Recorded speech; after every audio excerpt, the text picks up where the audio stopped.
Hello කොහොමද බර අඩු කරන ජනතාවනි.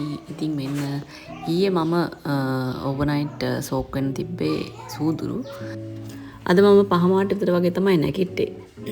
ඉතින් මම නැගිටින එකම එක්කෙනෙක් නැගිට්ටොත් අනිත් ඔක්කොම කට්ටිය නැගිටිනවා. ඒක තමයි සාමාන්‍ය විදිහ. ඉතින් ඔන්න මම සූදුරු එක බොනවා. මම සාමාන්‍ය චියා සීඩ් තිබ්බොත් නම් ටිකක් වෙලා ගන්නවා ඒක බොන්න. ඉතින් බලන්න අද මගේ බර අඩු වෙලා තිනවා ග්‍රෑම් ගානකින්. ඒක හොඳ ලකුණක්. ඉතින් ඒකේ මොටිවේට් වෙලා මම දැන් යනවා ටවුන් එක පැත්තට. ඉදිරි කාල සීමාවට මට ඕන වෙන කෑම ටිකක් අරගෙන එන්න. එහෙනම් මං ගිහින් එනකන් ඉන්නකො චුට්ටක්. වහිනවා එළියේ හොඳටම මට අනිත් ජැකට් එකක් දාගන්න උනා. හොඳටම වහිනවා. ඉතින් ඔන්න මං උදේට කන්න සුප් එකක් හදාගන්න හිතුවා. කන්න නෙමෙයි අතන බොන්න.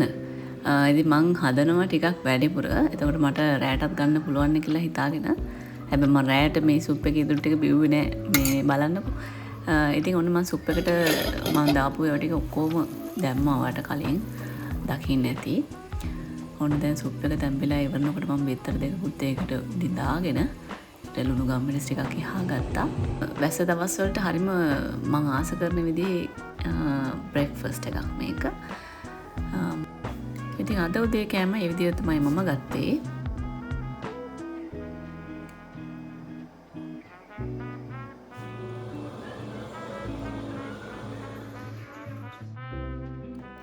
ඉතින් දවල්ට කන්න මම වැව් මාළු කරේ එකක් හදලා මිරිසට කොළ සම්බෝලයක් මුකුණු වෙන සම්බෝලයක් තමයි මුකුණු මලවල ගත්තා. ඊට පස්සේ හොදි ඕන නිසා එයාලට කඩල පරිප්පු වෙනම හැදුවා. මට කඩල එක තියෙන හින්දා කලින් දවසේ මම ඒවෙන් කන්න හිතාගෙන. ඉතින් අද හදපු ඒවෙන් කොළයි මාළුයි විතරයි මං ගන්නෙ. අනිත් ඔක්කොම මං කලින් හදලා ස්ටොක් කරලා තියාගෙන ඉන්නවා. ඉතින් ඔන්න මං දවල්ට කෑම කෑවා 12 මාට විතර. ඉතින් හවස මට ස්නැක් එකක අවශ්‍යතාවයක් තිබුණේ නැහැ. ඒ වුණාට කාමරංකා වගේක් තිබුණා. මගේ යාළුවෙක්ගේ ගෙදර ගිය වෙලාවේ මං අරන් ආපු. ඒකට ලුණු ගම්මිරිස් ටිකක් කියලා කෑවා. මේකට රස වැටුණා මං සෑහෙන්න.